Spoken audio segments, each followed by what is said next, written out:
So welcome, how am I? I need to start by telling you that there's a storm coming. And not only just the physical storm that is threatening our flights back home on Sunday today, but also there's a storm coming to the network. There's a storm coming to rural New Zealand. Not just the storm, the oncoming storm of our pre-election process and the election in September. There is a storm that's coming in terms of an opportunity in the form of a change, potential change in the way that our rural funding flows. Our rural funding, currently the rural premium, we have an opportunity of putting our rural funding premium in through flexible funding, and for that flexible funding to be managed by alliances. That's something that we really need to be preparing for. Like most storms, I think it'll be quite scary at the time. I think we'll go through, our roofs rattling and our barbecue sort of flying off the deck.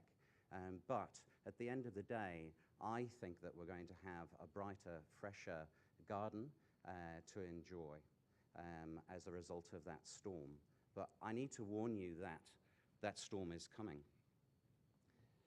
I then started to think about backbones. The backbone of New Zealand, our rural communities. Now, our backbone has evolved over time. As you know, we're born with 33 vertebrae, some of which fuse to form the sacrum as we get older, leaving 5 lumbar, 12 thoracic, 7 cervical bones that form over 100 joints linked together by about 220 individual ligaments, and that about a quarter of the length of our spine is made up of cartilages.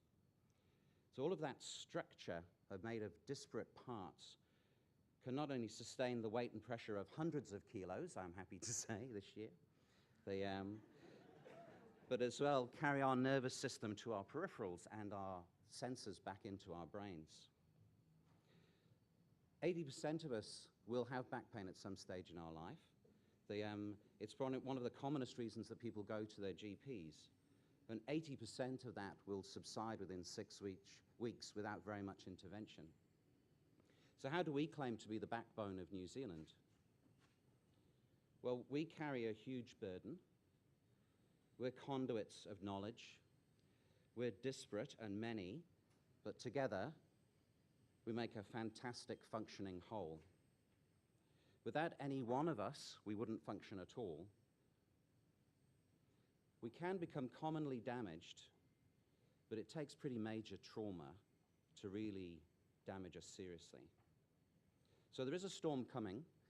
What I'm looking for, or hoping that you'll get from this conference, is an enthusiasm and an invigoration for the work that you do, for the colleagues, for the choices that you've made in life.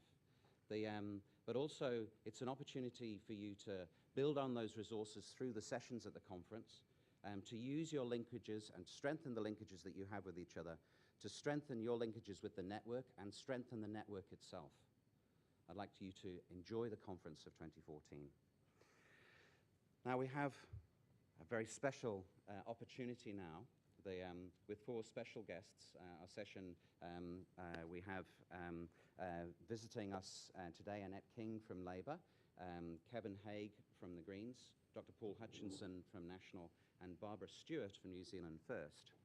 And we have an opportunity to talk to them about the upcoming election. And to help us to do that, we have 3 experts in their field to present some aspects, some of the issues that we see that are facing us. We have Norman Sharp, who many of you will know is an expert in cardiovascular health. We have Tim Malloy, who is an expert in rural health and an expert in rural workforce issues. And we have Sharon Hansen, my colleague and an expert nurse practitioner. So I'd now like to hand over to Norman Sharp, who's going to begin the next session.